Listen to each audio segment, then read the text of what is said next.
Hi friends!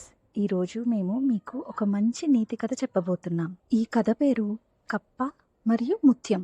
ఒక అందమైన అడవిలో ఒక చిన్న కప్ప చాలా ఆనందంగా జీవించేది. ఒకరోజు ఆ కప్పకు ఒక అందమైన హంసతో పరిచయం అయ్యింది. మెల్లగా వాళ్ళిద్దరూ చాలా మంచి స్నేహితులయ్యారు. ప్రతిరోజు వాళ్ళు చెరువు దగ్గర కలిసి మాట్లాడుకుంటూ సంతోషంగా ఉండేవారు. ఒకరోజు కప్ప తామరాకుపై తేలుతూ ఉండగా హంస ఒడ్డున నిలబడి మాట్లాడుతుంది. ఇప్పుడే అకస్మాత్తుగా ఒక వేటగాడు అక్కడికి వచ్చాడు. అతడు పెద్ద వల వేసి హంసను పట్టేశాడు. హంస వలలో చిక్కుకుని చాలా బాధపడింది. అది చూసిన కప్ప చాలా భయపడిపోయింది. వేటగాడా, దయచేసి నా స్నేహితుణ్ణి వదిలే. దీన్ని అమ్మితే నాకు చాలా డబ్బు వస్తుంది. నేను వదలను. అప్పుడు కప్ప ఒక ఆలోచన చేసింది. ఒక నిమిషం ఆగు అని చెప్పి చెరువులోకి దూకింది. కొద్దిసేపటి తర్వాత అది ఒక మెరిసే ముత్యాన్ని తీసుకుని వచ్చింది. ఇది తీసుకో, నా స్నేహితుణ్ణి వదిలేయ్ అని చెప్పింది. ముత్యాన్ని చూసిన వేటగాడు వెంటనే హంసను వదిలేశాడు.